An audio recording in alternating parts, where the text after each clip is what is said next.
Hello friends, welcome to engineer classes. जो आज हम टॉपिक डिस्कस करने लगे वो हमारा एजुकेशन पॉलिसी। आपने काफ़ी न्यूज़ में सुना होगा, नई एजुकेशन पॉलिसी आई है, न्यू एजुकेशन पॉलिसी आई है। तो हमने सोचा कि आपके लिए थोड़ा सिंप्लीफाई करके आपको बताया जा सके। बेटा, सबसे इंपॉर्टेंट बात ये है कि ये थर्ड एजुकेशन पॉलिसी है। ठीक है, इससे पहले बारी भी 2 बारी एजुकेशन पॉलिसी आ चुकी है। कब आई है? 1968 में जब इंदिरा गांधी जी प्रधानमंत्री थी, 1986 में जब राजीव गांधी जी प्रधानमंत्री थे, और अभी 2020 में जब नरेंद्र मोदी जी प्रधानमंत्री हैं। ठीक है, ये क्लियर है? आगे चलते हैं। अब देखूंगा इसमें सबसे पहले कि चेंजेस क्या आई हैं। जो एजुकेशन पॉलिसी हम देख रहे हैं कि चेंजेस क्या आई हैं, उस पर फोकस करेंगे। पहला पॉइंट क्या कहता है? Universalisation of education of pre school to secondary level. अब इनका क्या फोकस रहेगा? पहले जो हम खाली बात करते थे यूनिवर्सलाइजेशन ऑफ एजुकेशन की, वो हम बात करते थे खाली स्कूल लेवल तक की, जिसमें हम 6 ईयर के बाद 6 to 14 ईयर्स तक का देखते थे। बट इसमें हमने क्या फोकस किया कि जो 6 ईयर से पहले ईयर्स होते हैं, आफ्टर थर्ड ईयर से लेके 6 ईयर तक, इस पे भी हम फोकस दिया जाएगा, क्योंकि माना जाता है कि ये ईयर बड़े इंपॉर्टेंट होते हैं। और कह रहे हैं कि 100% ग्रॉस इनरोलमेंट रेशियो रखेंगे। 100% ग्रॉस इनरोलमेंट रेशियो का क्या मतलब है? कि जितने भी बच्चे हैं उनको ये स्कूलिंग प्रोवाइड कराई जाएगी। कब तक बेटा? 2030 तक। ठीक है, तो इसका एम क्या होगा? 2030 तक हमें 100% ग्रॉस इनरोलमेंट करवानी है। किस एज से लेके? Pre school to secondary. याद रखना, स्कूल नहीं रहा, अब प्री स्कूल हो चुका है। ठीक है बेटा। और इस दूसरी बात क्या कर रहा है? To bring out 2 crore out of school children back to the main stream through an open schooling system. होता क्या मोस्टली हम क्या देखते हैं, बच्चे स्कूल में एडमिशन करा लेते हैं, ज़बरदस्ती पेरेंट्स उनकी एडमिशन करा देते हैं, उनका मन नहीं होता तो वो बच्चे थोड़ी देर तक छोड़ के चले जाते हैं, कुछ ही किसी भी रीज़न की वजह से। क्या पता डिमोटिवेट हो गए हो, या क्या पता उनका पढ़ाई में मन ना लग रहा हो, या क्या पता फैमिली रीजन होंगे। तो गवर्नमेंट क्या करिए कि हम उन बच्चों पे फोकस देंगे और उन बच्चों को वापस स्कूल सिस्टम के साथ जोड़ेंगे, ताकि वो अपने भविष्य में अच्छा काम कर सकें। अभी जो हमारा स्कूलिंग सिस्टम है वो 10+2 था, 10th की, उसके बाद 12th के आगे +1 +2 ये सिस्टम था हमारा। बट इसको हम रिप्लेस करेंगे। अब हमारा सिस्टम हो गया 5+3+4, 5+3+3+4। ठीक है, अब इसमें क्या एडिशन देख रहे हैं हम? इसमें हम क्या एडिशन देख रहे हैं? इसमें एडिशन हुई है प्री स्कूलिंग की, जो पहले नहीं था। ठीक है, जो एक्स्ट्रा ईयर्स आ रहे हैं 3 ईयर्स, वो किसके हैं? प्री स्कूलिंग के, जो पहले नहीं थे। अब हम क्या कर रहे हैं कि हम अपने एज ग्रुप को ऐसे डिवाइड कर रहे हैं, 3 से 8 साल के बीच, 8 से 11, 11 से 14, 14 से 18 साल के बीच में हम डिवाइड कर रहे हैं। ये हमारा फोकस रहेगा, क्योंकि इस बार हम किसको इंट्रोड्यूस कर रहे हैं? प्री स्कूलिंग में। मेन फोकस हमारा प्री स्कूलिंग में रहा है। It will bring the uncovered age group 3 to 6 years under school curriculum, which has been recognized globally as a crucial stage for development of mental faculties of a child. ये कह रहे हैं कि जो 3 से 6 साल की एज होती है उसको हम स्कूल के साथ जोड़ेंगे, क्योंकि ये जो एज होती है ये ग्लोबली रिकॉग्नाइज्ड है, बायोलॉजिकली काफ़ी देखा गया है, डॉक्टर्स ने इस पर रिसर्च करके देखा गया है कि जो ये एज होती है ये बच्चे की बहुत इंपॉर्टेंट एज होती है। बच्चे को इसमें कुछ भी सिखाया जाए तो लॉन्गर टाइम के लिए रिटेन रखता है बच्चा। तो इसलिए कह रहे थे कि यहाँ पे हमारे इंडिया में इस एज में कोई ध्यान नहीं देता स्कूलिंग की तरफ, इसलिए तो जो बच्चे हैं वो जितना डेवलप हो सकते हैं उतना डेवलप नहीं हो रहे। तो हमारी जो न्यू एजुकेशन पॉलिसी का फोकस क्या रहा है कि हम प्री स्कूलिंग पे भी फोकस रहें। ठीक है बेटा, ताकि जो बच्चा अपने आप को और डेवलप कर सके। आगे देखते हैं। It will also have 12 years of schooling with 3 years of anganwadi pre schooling. वही जो आपको मैं बता रहा हूँ प्री स्कूलिंग है, वो क्या है? आंगनवाड़ी। आंगनवाड़ी क्या होते हैं बेटा? एक वर्कर्स होते हैं जो कम्युनिटी से ही कोई निकल के देखते हो, कोई वुमेन्स आगे कम्युनिटी से निकल के आगे, वो किसी न किसी वो बोलेंगे कि नहीं आप ऐसा करो, मोहल्ले का एक स्कूल बनाएंगे, उसी स्कूल में 3 से 6 साल के बच्चों को हमारे पास भेज दिया करो। तो उस मोहल्ले की कुछ एक कोई वॉलंटरी खुद फीमेल्स आके वो आके उन बच्चों को पढ़ा देंगे, या कोई मेल आके भी उन बच्चों को पढ़ा सकते हैं। तो उनको हम आंगनवाड़ी वर्कर्स कहते हैं, जो एक कम्युनिटी से निकल के आए हों, जो उसी लोकल कम्युनिटी से निकल के आए हों, खुद वॉलंटरी आए हों। उनको फिर गवर्नमेंट कुछ फ़ायदे भी देती है, बेनिफिट भी देगी, बट उनका मोस्टली जो काम क्या रहा होता है? वॉलंटरी रहा होता है। फिर ये बाद में ही इसी पे अपना जॉब बेसिस पे काम कर लेते हैं। ठीक है, आगे देखते हैं। क्लास 10th और 12th के board exam to made easier. वो कह रहे हैं क्लास 10th और 12th के जो बोर्ड एग्जाम्स भी इतने टफ हैं, बच्चों को क्रैम करके जाना पड़ता है, उनको आसान बनाया जाएगा। और क्या इन्होंने चेंज लाई है कि हर बच्चा एग्ज़ाम को दो बार दे सकता है 1 साल के अंदर।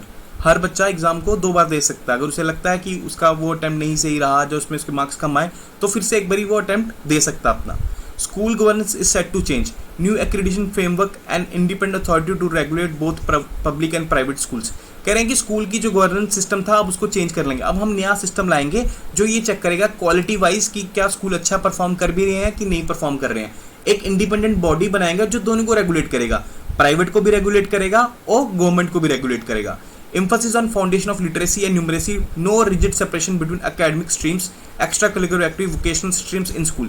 सबसे इंपॉर्टेंट जो बात है बेटा कि वो क्या करें कि हम लोगों बच्चों की फाउंडेशन पे फोकस करेंगे। और सबसे जो इन्होंने एक और बात यहाँ की है कि पहले जो क्या होता था कि आर्ट्स जैसे एक सब्जेक्ट बन जाता था, फिर साइंस एक सब्जेक्ट बन जाता था जिसमें बच्चे बायो ले लेते थे, कुछ मैथमेटिक्स वाली साइड चले जाते थे, कुछ कॉमर्स वाली साइड चले जाते थे। अब कहते हैं कि हम वैसा रिजिड सिस्टम नहीं रखेंगे। अब क्या बच्चा है कि अगर उसको मान लो कि कॉमर्स के कुछ सब्जेक्ट पसंद है तो वो कॉमर्स के सब्जेक्ट के साथ साथ एक साइंस का सब्जेक्ट भी पढ़ सकता है। अगर उसे कोई आर्ट्स का सब्जेक्ट ह्यूमैनिटीज़ पसंद है वो बायो के साथ साथ ह्यूमैनिटीज़ भी पढ़ सकता है। इन्होंने जो रिजिड सिस्टम था, सेपरेशन का सिस्टम था, उसको खत्म करने की कोशिश की है। तो मुझे लगता है काफ़ी अच्छी बात है, क्योंकि इसमें बच्चों को क्या होगा, अगर उन्हें किसी एक पर्टिकुलर सब्जेक्ट में इंटरेस्ट है तो वो उसमें पार्टिसिपेट कर सकते हैं। आगे देखते हैं बेटा, ये वो जो मैं आपको बता रहा था कि 10+2 का जो रहता है वो मैंने डायग्रामेटिकल बता रखा है, तो आप प्लीज़ अपनी अंडरस्टैंडिंग के लिए इसे एक बार ज़रूर देख लेना। आगे बढ़ते हैं आगे। Vocational education to start from class 6। वो कह रहे हैं क्लास 6 से वोकेशनल एजुकेशन स्टार्ट हो जाए। वोकेशनल एजुकेशन का मतलब है कि practical education. Basically practical education मतलब मान लो कि आप में से किसी भी बच्चे को पेंटिंग में इंटरेस्ट है, कारपेंट्री में इंटरेस्ट है, कल को वो ड्राइंग देख रहा है, तो उस ड्राइंग को वो कैसे वुडन फर्नीचर पे इम्प्लीमेंट किया जा सकता है, कैसे एक पर्टिकुलर बच्चा अपनी एक जो हॉबी है उसकी तरफ जा सकता है, उसका प्रैक्टिकल जो नॉलेज है उसको वोकेशनल एजुकेशन कहते हैं। कहते हैं उससे ही 6 क्लास से उस पर फोकस करना शुरू कर दिया जाएगा। और बेटा 6 क्लास से ही बच्चे को लैंग्वेज भी सिखाई जाएगी, कंप्यूटर कोडिंग वगैरह सिखा दी जाएगी, ताकि वो अपने स्किल्स को इम्प्रूव कर सके वेरी बेसिक नॉलेज से ही। Teaching up to at least grade 5 to in mother language, ये बहुत इंपॉर्टेंट चीज़ एक ऐड हुई है कि जो बच्चा है उसको 5th क्लास तक उसकी मदर टंग में या रीजनल लैंग्वेज में ही सिखाया जाना चाहिए। कोई इन्होंने इम्पोज नहीं किया कि उसी में ही सिखाया जाए, बट सिखाया जाना चाहिए। माना जाता है कि जब बच्चा अपनी रीजनल लैंग्वेज कौन सी होगी, जब मदर टंग कौन सी होगी, जो बच्चा मोस्टली घर में सुनता है। माना जाता है कि जब बच्चा मोस्टली जो घर में लैंग्वेज का सुन रहा है, जो लैंग्वेज का इस्तेमाल कर रहा है, उसी लैंग्वेज में जब बच्चे से सिखाया जाए, बच्चे को पढ़ाया जाए, तो बच्चे में काफ़ी ज़्यादा इम्प्रूवमेंट देखी है। तो हमने एजुकेशन पॉलिसी में क्या रखा है कि किसी बच्चे अगर कोई जो बच्चे हैं उनको मोस्टली क्लास 5 तक रीजनल लैंग्वेज या उनकी मदर टंग में सिखाया जाए। बट अगर हाँ कोई बच्चा नहीं सीखना चाहता, कोई बच्चा इंग्लिश में ही सीखना चाहता है, तो उस पर इम्पोज नहीं किया जाएगा। ये फ्रीडम हमें दे रखी है। No language will be imposed on any student, ये बात पॉइंट याद रखना। Assessment reforms with 360 degree holistic progress card tracking the students progress for achieving learning outcomes. पहले हम क्या करते थे, खाली मार्क्स देखते थे, रिपोर्ट कार्ड बनता था, उस पर खाली मार्क्स लिखा था 100 आउट ऑफ 70, 99। अब क्या करें, हॉलिस्टिक डेवलपमेंट होगी। बार बार देखा जाएगा कि बच्चा आखिर क्या सीख क्या रहा है, उसके मार्क्स पे फोकस नहीं किया जाएगा, बट फुल ईयर उसकी एक जजमेंट की जाएगी कि बच्चे ने आखिर क्या सीखा क्या। पूरा ये ध्यान दिया जाएगा कि खाली एग्जाम क्लियर करना ही उसका फोकस ना रहे, बट फोकस कुछ सीखना रहे। आपको पता है आजकल एग्जाम्स क्लियर करने के चक्कर में बच्चे खाली रट्टा मार के आगे निकल रहे हैं, मार्क्स ला रहे हैं, पर शायद वो इतना अच्छे से सीख नहीं पा रहे हैं। बट हमारी जो न्यू एजुकेशन पॉलिसी है उसका क्या काम है कि बच्चा अच्छे से सीखे, मार्क्स पे ज़्यादा फोकस नहीं रहेगा। All student will take school examination in grade 3, 5 and 8। सभी बच्चे जो 3rd, 5th और 8th में एग्जाम्स लेंगे। पहले क्या होता था कि एग्जाम्स कई आपने सुना होगा 8th तक एग्जाम्स नहीं हो रहे, 10th तक एग्जाम्स नहीं हो रहे। अब क्या कह रहे हैं कि 3rd, 5th और 8th में एग्जाम्स होंगे। कोई एक प्रॉपर अथॉरिटी बनाई जाएगी जो इस एग्जाम्स को कंडक्ट कराएगी। Board exams for grade class 12th and 12 will be continued but design with holistic development as the aim. वही हमको ने बताया कि एग्जाम तो होंगे 12th और 12th के अभी भी बोर्ड के एग्जाम, बट अब वो वैसे नहीं रहेंगे। जैसे हमने पीछे बात की ना कि अब वो वैसे एग्जाम नहीं रहेंगे, जैसे हम यहाँ बात कर रहे थे कि मेड इजियर, उनको आसान बनाया जाएगा, तो वैसे ही उनको आसान बनाया जाएगा। क्योंकि अब हमारा फोकस किस पे रहा है, क्रैमिंग पे नहीं रहा है, हमारा फोकस रहा है लर्निंग आउटकम पे। तो हम चाहेंगे कि बच्चा चाहे मार्क्स लाए ना लाए पर अच्छी से अच्छी चीज़ें सीखे। तो इसलिए एग्जामिनेशन भी उसी पैटर्न पे होगा, जहाँ पे स्कोर पे इतना फोकस नहीं रहेगा, क्रैमिंग पे इतना फोकस नहीं रहेगा, बट बच्चे ने क्या चीज़ सीखी उस पर फोकस रहेगा। National assessment centre Parakh, performance assessment review analysis knowledge for holistic development will be set up with as a standard setting body. Parakh basically एक बॉडी को सेटअप किया जाएगा जो एनालिसिस करेगा किसकी, एग्जाम्स की, कि क्या स्टैंडर्ड जो एग्जाम्स का है वो क्या रहना चाहिए। तो याद रखना, वो पूछेंगे कि परख क्या हो सकता है, तो याद रखना परख है क्या है, एनालिसिस एक स्टैंडर्ड सेटिंग बॉडी है जो किसका स्टैंडर्ड सेट करेगी, एग्जाम्स का स्टैंडर्ड सेट करेगी। ठीक है, ये असेस करेगी कि हाँ ये बच्चा किस लेवल तक का जा रहा है, कैसे एग्जाम्स लेके, ठीक है। एग्जाम का स्टैंडर्ड ये सेट करेगी परख। आगे देखते हैं। अब ये थी स्कूल तक की बात। अब हम कॉलेजेस की बात करते हैं। आखिरकार कॉलेजेस में क्या चेंज आया, कॉलेज लेवल पे हमें क्या चेंज दिखी, ठीक है। ग्रॉस इनरोलमेंट जो हायर एजुकेशन में है उसको 50% तक करना है। जितने भी हमारा हायर एजुकेशन में बच्चे जा रहे हैं उनको 50% तक करना है। अभी जो हमारा हायर एजुकेशन में ग्रॉस इनरोलमेंट है वो 26.3 है। मतलब कि जितने भी हमारे लोग हैं, जितने भी हमारे बच्चे हैं जो एलिजिबल हैं हायर एजुकेशन में जाने के लिए, उसमें से बस 26.3 बच्चे ही एडमिशन ले रहे हैं। हमने इसको कितना इम्प्रूव करना है, 50% तक करना है, ठीक है। और 3.5 crore seat to be added in higher education, हमारे 3.4 सीट्स भी ऐड की जाएंगी हायर एजुकेशन में, ठीक है। आगे देखते हैं। Holistic understanding education will be flexible curriculum, it can be 3 और 4 years with multiple exit options and appropriate certification with in this period. ये इंपॉर्टेंट पॉइंट है बेटा, इंपॉर्टेंट चेंज है। पहले क्या होता था कि हम एक किसी कोर्स में एडमिशन ले लेते थे। फॉर एग्जांपल अब किसी 4 year का कोर्स है उसमें एडमिशन ले लेते थे।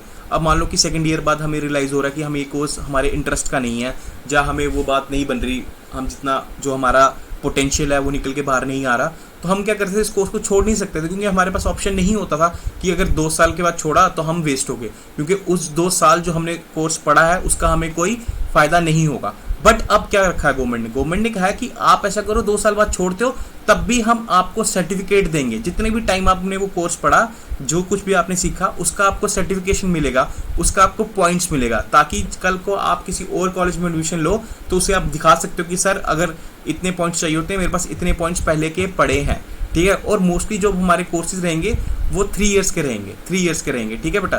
प्लस 1 year हमारा रिसर्च रहेगा या प्रैक्टिकल नॉलेज रहेगा, जितना भी हमारे कोर्सेज आएंगे, ठीक है। MPhil courses will be discontinued, जो एमफिल कोर्सेज चल रहे थे अभी डिसकंटिन्यूड हो जाएंगे। और पीएचडी लेवल, और अब जितने भी कोर्सेज बनाए जाएंगे under graduate, post graduate and PhD level के, विल बी इंटरडिसिप्लिनरी। इंटरडिसिप्लिनरी का क्या मतलब होता है, जैसे फॉर एग्जांपल आप एक टेक्निकल बैकग्राउंड के हो, टेक्निकल चीज़ पढ़ रहे हो, बट वहीं आपको कोई एक कुछ भी ह्यूमैनिटीज़ का सब्जेक्ट भी पढ़ना है, तो आप उसके साथ ये भी पढ़ सकते हो। आपने भी सुना होगा बड़े आईआईटीज़ में ह्यूमैनिटीज़ पढ़ाना शुरू हुए हैं। अगर आपने ध्यान से देखा होगा, बड़ी पब्लिक पॉलिसी पे बात हो रही है, पब्लिक पॉलिसी का सब्जेक्ट इंट्रोड्यूस किया है, सोशियोलॉजी का सब्जेक्ट इंट्रोड्यूस हुआ है डिफरेंट आईआईटीज़ में। वो क्या है, एक तरह का इंटर डिसिप्लिनरी सेटअप हो रहा है। बेसिकली हमारा क्या एम है कि अब ऐसा नहीं है कि एक कॉलेज में खाली वही पढ़ाया जाए। जैसे कोई पहले आईआईटीज़ थे वो खाली इंजीनियरिंग की डिग्री देते थे, ठीक है, इंजीनियरिंग बीटेक देते थे, बट अब वो क्या है, वो हमें ह्यूमैनिटीज़ पर डिग्री भी दे रहे हैं। अगर आप वहाँ जाओगे तो आप क्या नोटिस करोगे, वहाँ पे आर्ट्स के सब्जेक्ट भी पढ़ाए जा रहे हैं। अब कोई बच्चा जिसने बीटेक में एडमिशन ली है, उस बच्चे का ह्यूमैनिटीज़ पढ़ने का मन करता है तो वो पढ़ सकता है, और ये उसके फ्यूचर में क्रेडिट की तरह काउंट भी होगा, उसे इसका फ़ायदा भी मिलेगा अपने आगे फ्यूचर में। ऐसा नहीं है कि वो शौक की तरह वहाँ पे पढ़ाया, ऐसा नहीं है, अब उसे इसके लिए पॉइंट्स भी मिलेंगे, ठीक है। Academic bank of credit to be established to facilitate transfer of credits. अब मैं इसको आपको बता देता हूँ कि क्या मतलब होता है एकेडमिक बैंक ऑफ क्रेडिट। ये एक अच्छी चीज़ है, एक मिनट स्लाइड क्लियर करने दो।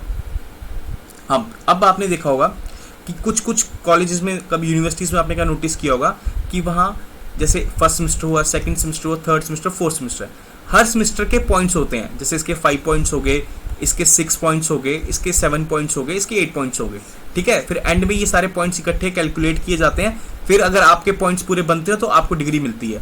अब मान लो कि 5 पॉइंट्स बच्चे ने सेकंड ईयर में, बच्चे ने सेकंड सेमेस्टर बाद छोड़ दिया, तो उस बच्चे के पास यहाँ से 5 पॉइंट्स भी कलेक्ट हो जाएंगे और 6 पॉइंट भी कलेक्ट हो जाएंगे। ऐसा नहीं है कि उसको 0 पॉइंट्स मिलेंगे। तो ये एक तरह का उसका क्रेडिट बन गया, क्रेडिट पॉइंट बन गया। तो अब ये कहीं और एडमिशन लेने जाता है। मान लो कि पहले ये बीटेक कर रहा था, अब ये ह्यूमैनिटीज़ के कॉलेज में एडमिशन लेने जाता है, ह्यूमैनिटीज़ के कॉलेज में एडमिशन लेने जाता है, या किसी और कॉलेज में एडमिशन लेने जाता है, तो वो क्या देखेंगे कि इसके पास पहले से ही 11 पॉइंट हैं, तो वो उसकी डिग्री में ऐड हो जाएंगे पॉइंट, ठीक है, कि कल को इसको जो इसने इतनी ही डिग्री की है इसका भी से बेनिफिट मिले।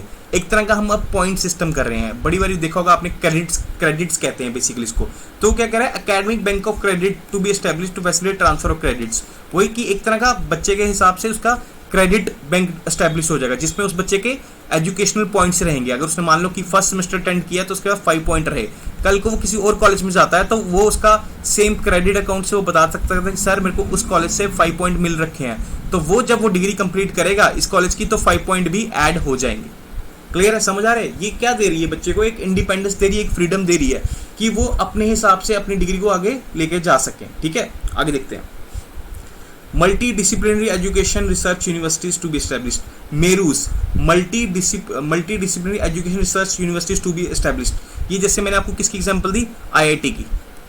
आईआईटी किसके लिए मशहूर है, इंजीनियरिंग के लिए मशहूर है। ठीक है, अब आईआईटीज में क्या हो रहा है, ह्यूमैनिटीज के सब्जेक्ट, सोशियोलॉजी पढ़ाई जा रही है, पब्लिक पॉलिसी पढ़ाई जा रही है। वैसे ये कह रहे हैं कि ऐसे डिफरेंट यूनिवर्सिटीज सेटअप की जाएंगी जहां पे इंटरडिसिप्लिनरी कॉलेज हैं, जैसे आईएम्स हैं, आईआईटीज हैं, ये वैसे ही इसी मॉडल के हिसाब से डिफरेंट कॉलेज सेटअप किए जाएंगे जहां पे बच्चा एक डिसिप्लिन के साथ साथ दूसरे डिसिप्लिन भी पढ़ सकता है। ठीक है, National Research Foundation will be created as an apex body for fostering a strong research culture and building research capacity across higher education।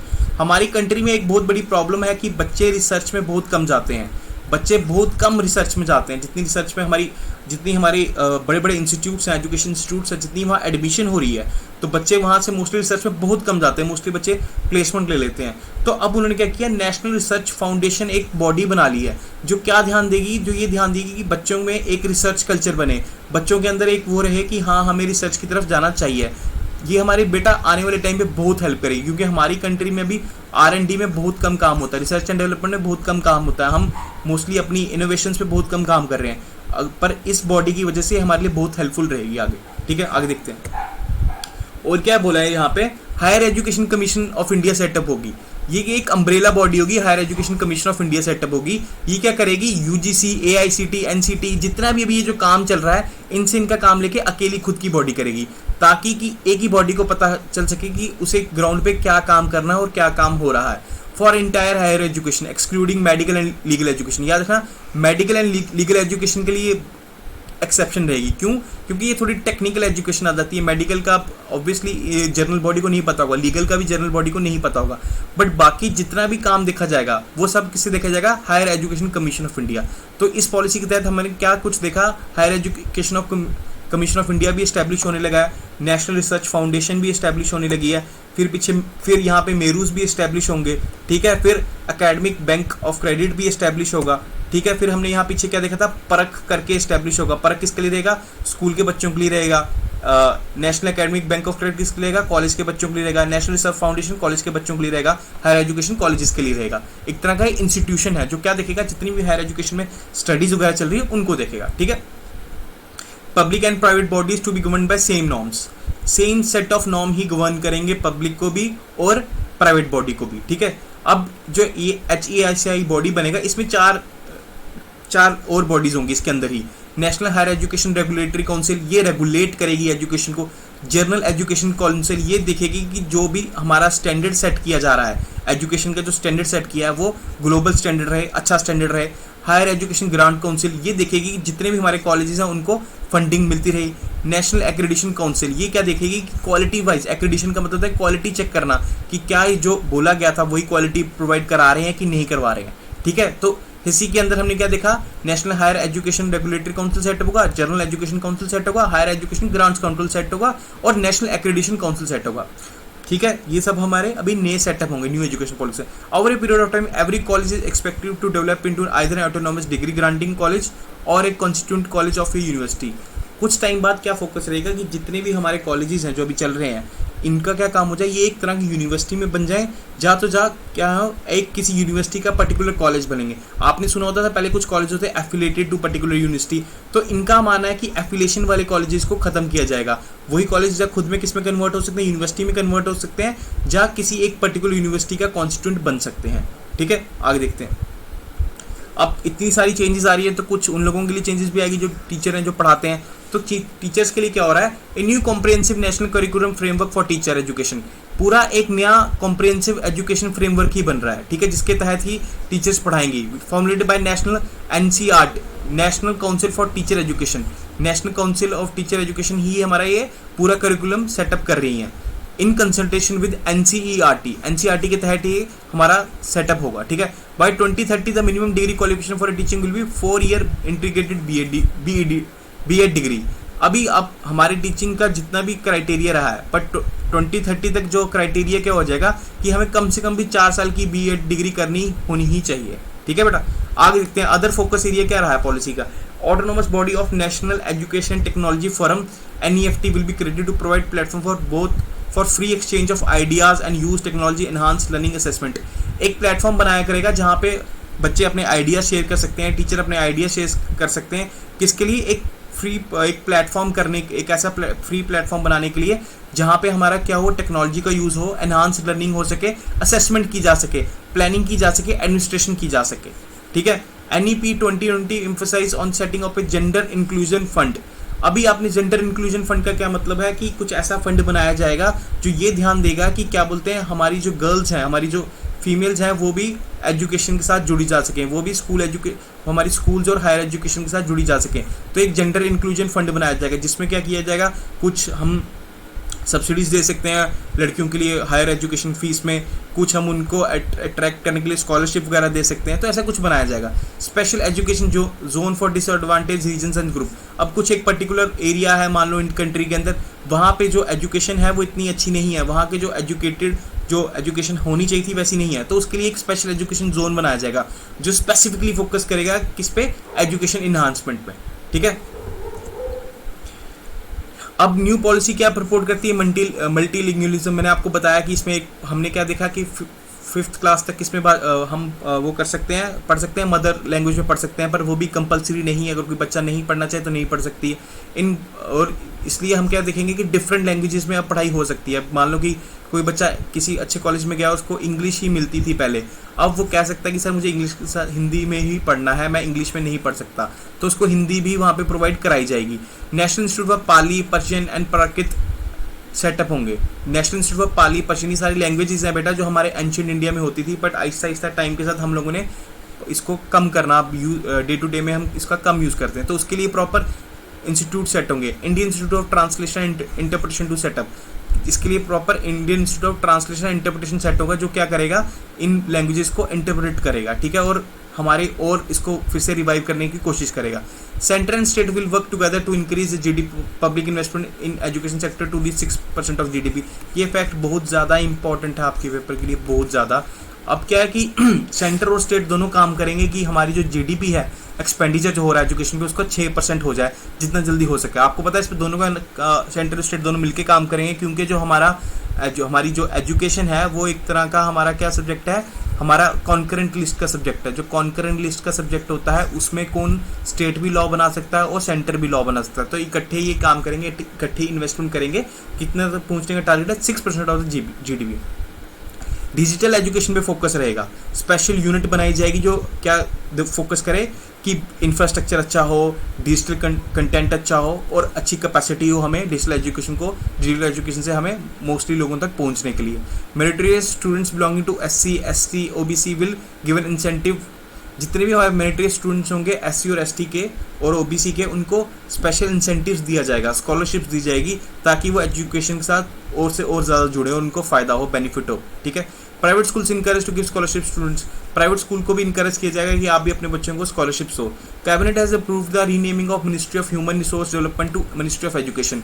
एक और बेटा इंपॉर्टेंट फैक्ट है कि हमारी जो पहले MHRD मिनिस्ट्री थी, अब वो चेंज होकर मिनिस्ट्री ऑफ एजुकेशन हो चुकी है, ठीक है। स्टार्टिंग में मिनिस्ट्री ऑफ एजुकेशन ही होती थी, बट फिर उसको हमने चेंज किया MHRD में, ठीक है। अब वापस से इसको MOES में कर दिया, ठीक है। वो आपसे पूछ सकते हैं कि लास्ट MHRD मिनिस्टर कौन है, अब बताओ इस समय लास्ट MHRD मिनिस्टर कौन था, आगे देखते हैं। ऑब्जेक्टिव क्या है बेटा इसका, क्या करना क्या चाहती है, इंडिया को global knowledge of superpower बनाना चाहती है कि ताकि हमारे बच्चे जितने पढ़ेंगे, जितना हमारा बच्चा पढ़ेंगे उतना उनको नॉलेज होगा, और हमारा इतनी पॉपुलेशन अगर इतने बच्चे पढ़ेंगे इतना नॉलेज होगा, तो बट ऑब्वियस सी बात है कि हमारी कंट्री एक सुपर पावर बन जाएगी।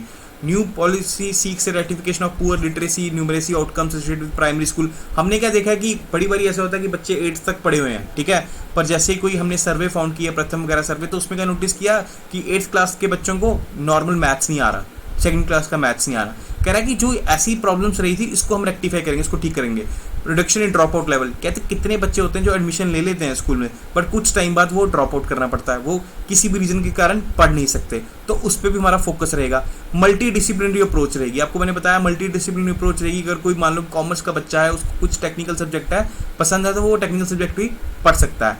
रिड्यूस करेंगे गैप हमारा प्राइवेट और पब्लिक एजुकेशन के बीच। आपको पता है प्राइवेट और पब्लिक एजुकेशन के पीछे बहुत गैप आ जाता है। हमारे जो प्राइवेट स्कूल हैं वो कितनी आगे निकल चुके हैं जितने एज कम्पेयर टू हमारे गवर्नमेंट स्कूल है। वो फैसिलिटीज़ नहीं है, वो इंफ्रास्ट्रक्चर नहीं है, जिसके कारण क्या होता है कि हमारे प्राइवेट स्कूल्स का रिजल्ट भी ज़्यादातर अच्छा आता है। कुछ इसमें एक्सेप्शंस भी हैं काफ़ी अच्छे, ऐसा बात नहीं कि सभी गवर्नमेंट स्कूल ऐसे ही हैं, काफ़ी अच्छे स्कूल भी हैं, पर अगर ओवरऑल बात किया जाए तो प्राइवेट स्कूल्स के पास एज रहता है। तो हम उस एज को ख़त्म करेंगे, हम दोनों को ऐसा चलाएंगे कि पब्लिक स्कूल भी प्राइवेट के साथ कम्पीट कर सके। अच्छा, अभी मैं आपसे क्वेश्चन पूछ ही रहा था, मैंने लिख रखा है यहाँ पे, जो हमारा पहले जब पॉलिसी चेंज हुई थी 1986 में, जब हमारी पॉलिसी चेंज हुई थी, तो केसी पंत हमारे लास्ट मिनिस्ट्री ऑफ एजुकेशन थे, ठीक है, केसी पंत। उसके बाद मिनिस्ट्री ऑफ हमने को क्या नाम कर दिया, ह्यूमन रिसोर्स डेवलपमेंट कर दिया, ठीक है। बट फिर उसके बाद क्या हुआ, जो पहले हमारे ह्यूमन रिसोर्स डेवलपमेंट थे पीवी नरसिम्हा राव, याद रखना पीवी नरसिम्हा राव हमारे पहले एचआरडी मिनिस्टर थे। रमेश पोखरिया लास्ट एचआरडी मिनिस्टर है, और अभी फिर से क्या बन गए, मिनिस्ट्री ऑफ एजुकेशन, ठीक है, क्लियर है। केसी पंत थे जब पहली बारी पॉलिसी चेंज हुई थी, जब दूसरी बारी पॉलिसी चेंज हुई थी तो केसी पंत थे, जो MEOES का जिनके पास लास्ट टैग था। फिर उसके बाद कौन बने, पीवी नरसिम्हा राव बने हमारे पहले एचआरडी मिनिस्टर, क्योंकि उसके बाद हम MEOES से किस में चले गए थे, एचआरडी में चले गए थे ना। यहाँ पे हम MEOS से एचआरडी में चले गए थे, तो लास्ट MEOS कौन थे यहाँ पे, केसी पंत। पहले एचआरडी कौन थे, पीवी नरसिम्हा राव। अब फिर हम फिर से कहाँ चले गए हैं, एचआरडी से किस में चले गए हैं, MEOES में, मिनिस्ट्री ऑफ एजुकेशन में। अब लास्ट एचआरडी कौन थे, रमेश पोखरिया, और वही अब हमारे फिर से फर्स्ट MEOS बन चुके हैं। क्लियर है, आई होप आपको समझ आया होगा। आई होप आपको थोड़ी एजुकेशन पॉलिसी सिंप्लीफाई लगी होगी, थोड़ा समझ आया होगा। अगर फिर भी किसी को डाउट है तो नीचे कमेंट सेक्शन में पूछ सकता है। Thank you, take care.